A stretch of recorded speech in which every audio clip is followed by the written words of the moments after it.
Ti, Jesus. Te exaltamos, Jesus. Aleluia. Amém. Amém. Amém. Glória a Deus.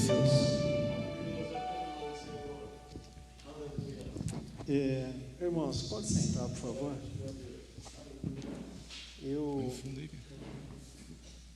Cada vez que eu tenho oportunidade de pregar, eu fico pedindo provas a Deus. Eu sou extremamente dependente. Impressão para mim que se Deus não concordar, eu não subo. E foi um texto muito difícil. Tenho estudado já faz 2 semanas. E eu sentadinho ali, a vontade que dava é de eu não subir, porque o pastor pregou no meu lugar. E eu não conversei com ele sobre o tema. Conversei? Não. Eu achei um barato isso. Eu falei, ô Jesus, precisava tanto. Eu pedi prova, mas não pedi para o outro pregar no meu lugar, não. Amém. Vamos lá, graças a Deus. Esses dias tem um programa na televisão chamado Loucos por Viagem, do Rogério Inachev. Eu sou fã desse programa. Eu não acredito que o Rogério seja cristão, não sei se é ou não, mas ele fala muito sobre Israel. E ele se aprofunda no conhecimento bíblico para falar.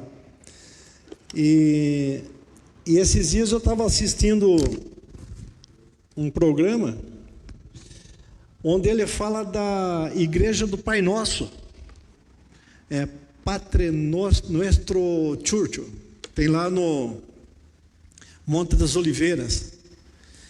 E ali são painéis de 1,5 metro de altura, em azulejo. Tem o Pai Nosso em mais ou menos 140 línguas e dialetos. Não exatamente nações, mas línguas e dialetos. E eu fiquei imaginando o tanto de gente que vai ali, o tanto de gente que lê e quantos que praticam. E o outro contexto que eu quero pôr aqui é o que o Ronaldo pregou. Ele falou que no mundo, se você prestou atenção no que ele falou que no mundo tudo já foi feito. Não tem mais nada a ser feito. E ele citou um texto que está lá em João, capítulo 1, versículo 10. Ele falou, aquele que é a palavra estava no mundo e o mundo foi feito por intermédio dele, mas o mundo não o recompensou. Eu achei bonita essa colocação do verbo, foi feito. Não tem mais o que ser feito. Foi, é passado, foi feito. E a outra expressão da cruz do Calvário, que o Ronaldo falou, está consumado, está lá em João 19:30. Está consumado. Mas o que significa estar consumado? Qual que é o contexto da palavra grega do estar consumado? A palavra grega é tetelestai. Não sei se eu pronunciei certo, mas se não, se me desculpe aí. É um termo contábil que significa foi pago totalmente, integralmente, não tem mal o que pagar. Não é o que você faz. Jesus está dizendo que a dívida do ser humano para o Criador, pelo pecado de Adão e Eva, foi pago. Esse é o contexto que está aqui. Em outros termos, ele repete do mesmo jeito. Tá? Não tem nada que você possa fazer que não foi feito, e não tem nada que você possa contribuir com o intuito de pagar que ele já não pagou. Ponto final. E aí veio uma pergunta para mim, então o que precisa de nós? O que nós precisamos fazer ainda, que já não foi feito? E eu procurei na Bíblia, e o gozado que você encerra cada um dos evangelhos, principalmente nos sinóticos lá, e ele fala bem assim, depois que ele anuncia todas as boas novas do evangelho, ele fala bem assim, mas peraí, sobrou um negócio para você fazer. Você tem que fazer discípulo. Há um testemunho de vida de Jesus descrito, e de repente há uma conclusão: você tem que fazer discípulo. Mas nessa oração do Pai Nosso, e analisando como é que a oração do Pai Nosso ela foi falada, ela foi ensinada, há uma coisa a mais do que simplesmente fazer discípulos, ou do que apenas fazer discípulo. Na oração do Pai Nosso, Jesus nos ensina, através da sua vida terrena, que além de fazer discípulo, nós temos uma obrigação, que é estabelecer o reino de Deus na terra. O pastor Ronaldo falou agora que apesar de nós olharmos para as circunstâncias, nós temos que entender que há um contexto maior, que é o reino de Deus. Jesus, ao estabelecer o reino de Deus aqui na terra, nos mostrou, através de atitudes, através de palavras e de poder, como é possível viver o reino presente, viver no presente o reflexo do reino vindouro. Ele fala: venha a nós o vosso reino. Ele está falando sobre um reino vindouro. Venha a nós o vosso reino. Mas, no entanto, ele viveu aqui na terra o reino que ele estava pedindo para vir. É isso que eu quero falar. É esse olhar que eu quero falar. É essa maneira de viver. Venha o vosso reino. Está lá na oração do Pai Nosso. Mas nós temos que estabelecer esse reino aqui, antes que ele realmente venha. Vivendo a verdade absoluta desse reino, ele não simplesmente nos ensinou, mas nos deu uma inspiração maior de como nós nos movimentarmos, de todas as nossas atitudes, todos os nossos movimentos, estarmos nos movimentando nele, Jesus Cristo. É isso que nós precisamos entender. Eu queria voltar no texto do Pai Nosso, que um certo dia Jesus estava buscando de Deus uma maneira do reino dele ser estabelecido aqui. Ele estava orando. E aí chegam os seus discípulos, se aproximam dele lá e falam bem assim: mestre, ensina-nos a orar. Ele respondeu: ore assim: Pai nosso que estais no céu, santificado seja o teu nome, venha o teu reino, faça-se a tua vontade, assim na terra como nos céus. O pão nosso de cada dia dá-nos hoje, e perdoa-nos as nossas dívidas, assim como nós temos perdoado os nossos devedores, e não nos deixeis cair em tentação, mas livra-nos do mal, porque teu é o reino, o poder e a glória para sempre. Então eu quero voltar um pouquinho naqueles dois princípios que nós estamos falando. Tudo o que existe para ser vivido na terra já foi estabelecido nos céus. Não tem o que fazer. E que Jesus sempre buscava viver esse reino vindouro nesta era presente. São essas duas coisas que nós vamos falar. Entendendo isso, não nos cabe mais simplesmente vivermos aquilo que nós planejamos, aquilo que nós estabelecemos, aquilo que nós julgamos certo para cada dia, e sim tentarmos descobrir o que é para ser vivido em Deus. Achei interessante o pastor falar aqui. Eu quero que você entenda que Deus não fez robôs. Deus fez seres humanos à sua imagem, conforme a sua semelhança. Então o fato de você orar a Deus para que Ele mude uma circunstância, para que Ele mude uma situação, não é errado. Mas você precisa entender que a sua oração, você precisa entender que tudo isso tem que estar inserido no reino e na soberania do Senhor. Amém? Então, e eu vou falar tudo isso para você entender um assunto legal pra caramba. Você lembra naquele episódio do tanque de Betesda, lá em João capítulo 5, por que em um lugar onde tinha uma multidão de enfermos, uma enorme de uma multidão de enfermos, Jesus curou só uma pessoa? Se Ele curava todo tipo de enfermidade e todas as pessoas. Quando estava lendo isso, eu falei: Jesus amado, será que naquele exato momento, naquele espaço de tempo, Jesus deixou de ter misericórdia e simplesmente olhou para uma única pessoa? Será que foi isso que aconteceu?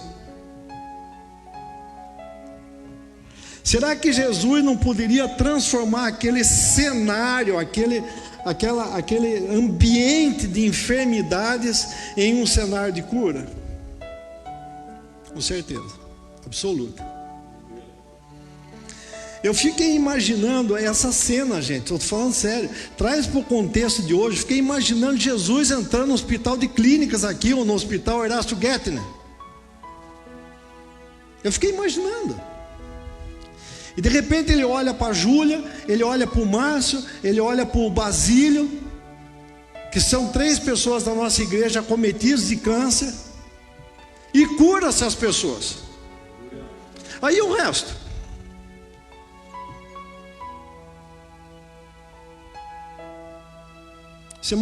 Segunda-feira agora, eu estou indo a São Paulo e vou visitar uma menina, 35 anos. Ela tem câncer terminal. Coincidentemente, eu vou estar em São Paulo e ela também vai estar em São Paulo. A cirurgia que ela vai fazer é a seguinte: desta parte aqui, aqui, mais ou menos aqui, ela vai tirar essa parte aqui.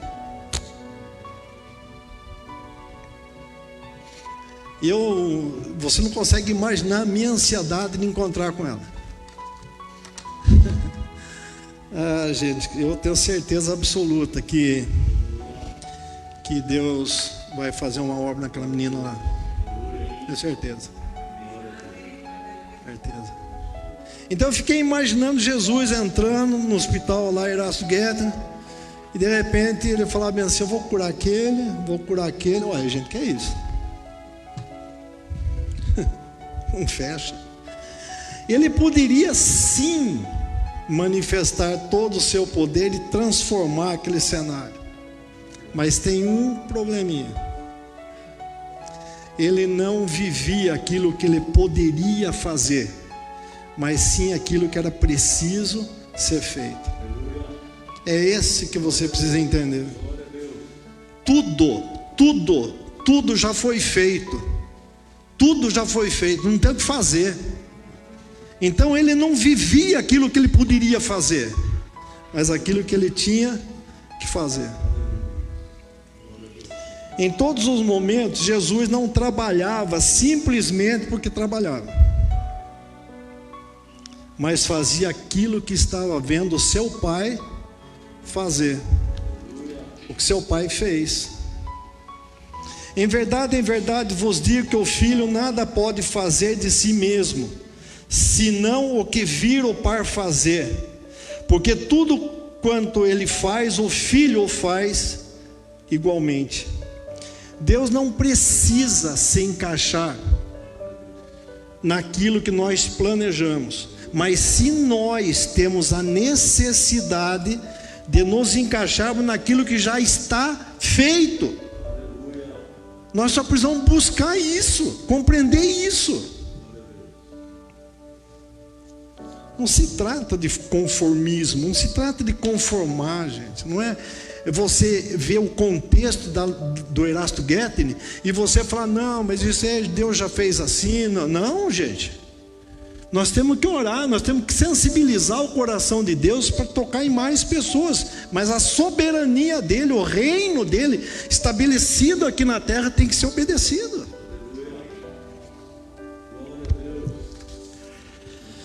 Não precisamos criar nada, precisamos simplesmente nos encaixar naquilo que já está criado antes da fundação do mundo. E é aqui que nós vamos começar a pregar. O reino de Deus será sempre a principal razão do ministério de Jesus Cristo e de todos aqueles que o seguem, daqueles que são os seus discípulos. Existe uma realidade irrefutável desse reino, que é a sua eternidade. Veja o que diz Hebreus 12, 26 a 29. Aquele cuja voz outrora abalou a terra, agora promete: ainda uma vez abalarei não apenas a terra, mas também o céu. As palavras ainda uma vez indicam a remoção do que pode ser abalado, isto é, coisas criadas de forma que permaneça o que não pode ser abalado. Portanto, já que estamos recebendo um reino inabalável, sejamos agradecidos e assim adoremos a Deus de modo aceitável, com reverência e temor, pois o nosso Deus é fogo consumidor. Eu achei muito legal isso. Não impede a sua criação, não impede você fazer coisas, mas você precisa entender que aquele que falou só vai permanecer aquilo que ele criou. Paulo, inspirado por Espírito Santo, fala que uma vez mais a voz que abalou a terra abalará não somente a terra, mas de igual modo o céu, todo o céu, para que permaneça apenas aquilo que não pode ser abalado. Já foi feito de maneira magistral, perfeita. E essa verdade revela o fato de que esse reino inabalável prevalecerá sobre todos os intentos humanos. Só vai ficar o dele.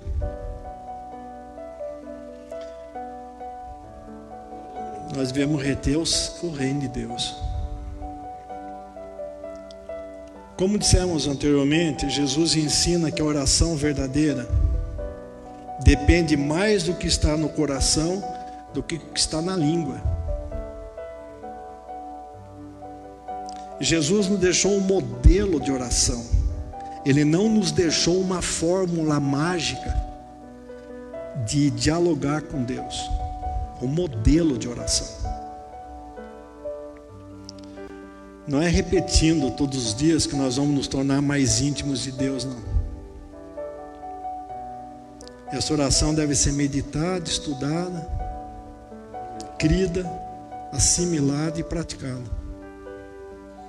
Não é suficiente que a tenhamos na memória.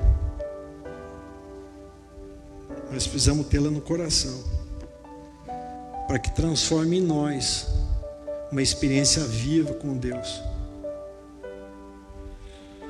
uma experiência de intimidade.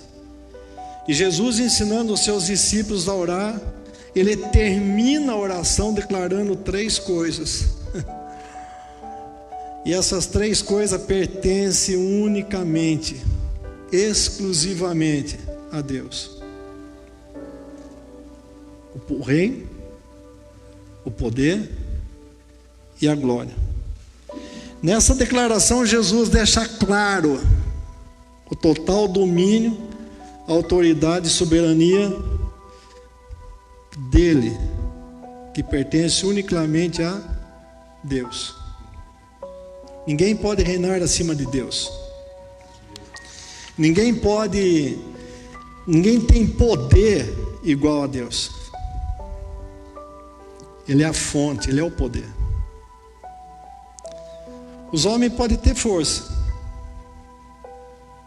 inteligência, mas poder só Deus. Ele declara: eu sou o Senhor, este é o meu nome, a minha glória, pois a outrem não darei, nem o meu louvor às imagens de escultura. Está lá em Isaías 42:8. Ele fala isso. Eu queria detalhar um pouquinho só, para a gente concluir, o que é reino. Reino fala de domínio.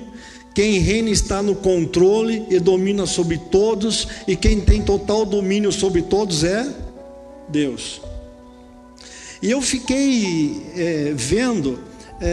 assistindo na televisão, conversando com pessoas, e eu vi que nesse período de pandemia, alguns homens buscam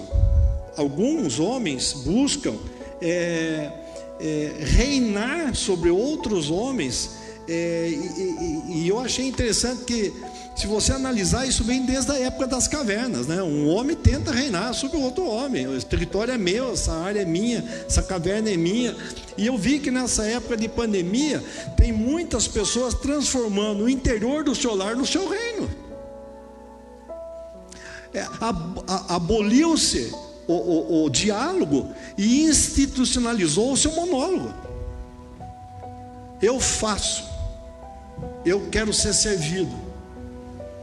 A desculpa é a pandemia.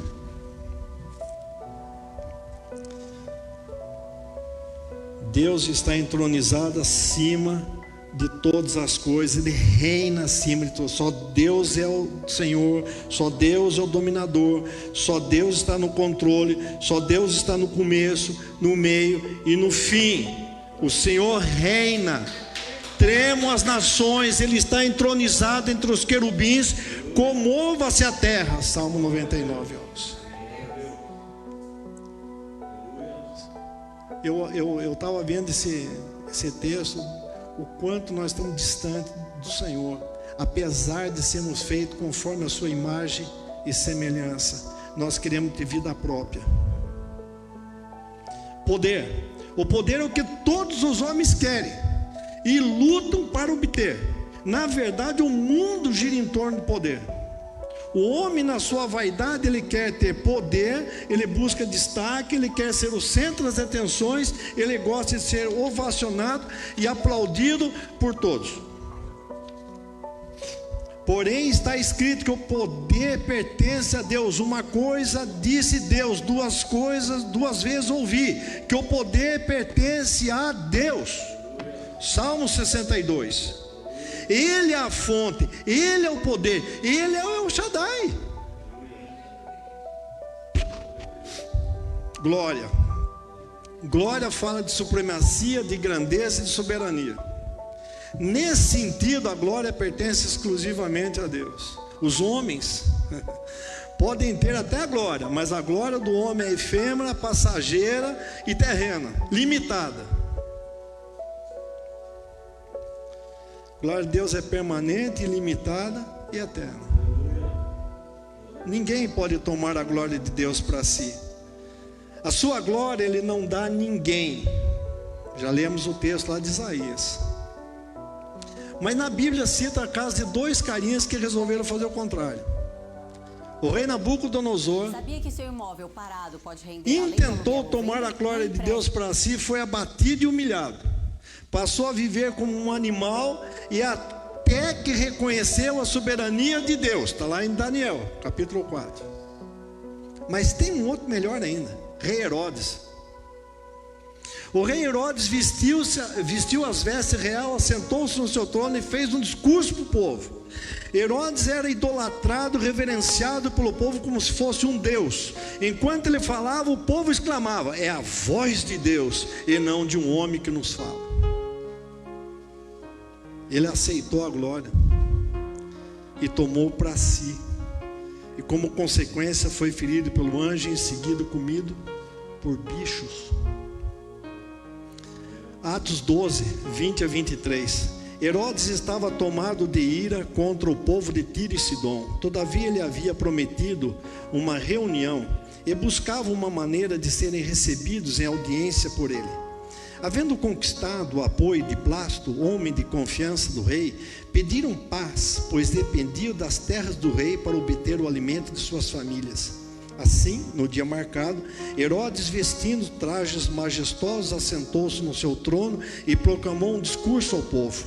Então a multidão começou a gritar: eis que é um Deus, e não simplesmente um mortal que nos fala. Mas considerando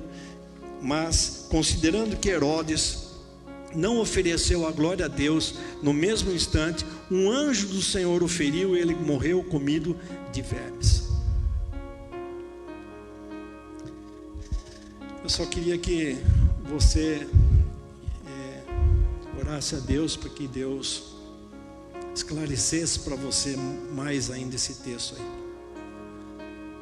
O reino, o poder e a glória dele, para ele. Nós temos que buscar viver nesse momento presente o reino que vem, o reino vindouro. Esse é o grande ensino para nós. Nós temos que trazer esse reino. Nós temos que viver sem ansiedade. Nós temos que orar, suplicar.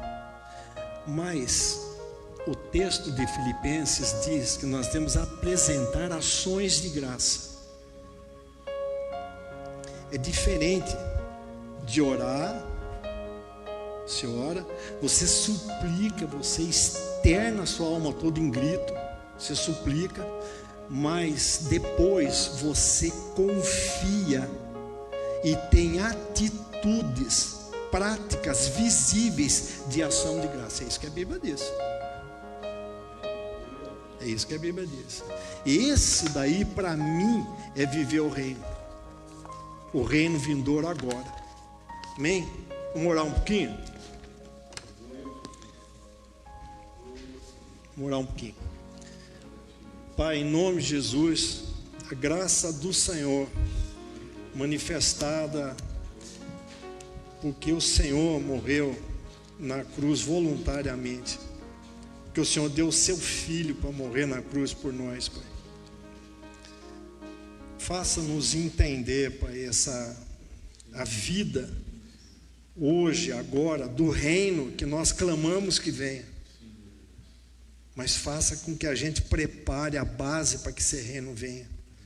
Faça que a gente veja aquilo que o Senhor age, aquilo que o Senhor fez. Faz que a gente tenha consciência espiritual de transformar em realidade na vida nossa, dos nossos próximos, o reino que nós clamamos, um reino de diálogo, um reino de amor, um reino que nos ensina que tudo já foi feito, que nós precisamos entender o que foi feito, não tentar fazer, mas tentar entender aquilo que já foi feito, Pai. A graça do Senhor seja manifestada na nossa vida, Pai. Existem pessoas clamando por saúde, como aquela multidão no tanque de Betesda. Mas o Senhor faz, porque é seu amor fazer. Não é uma escolha,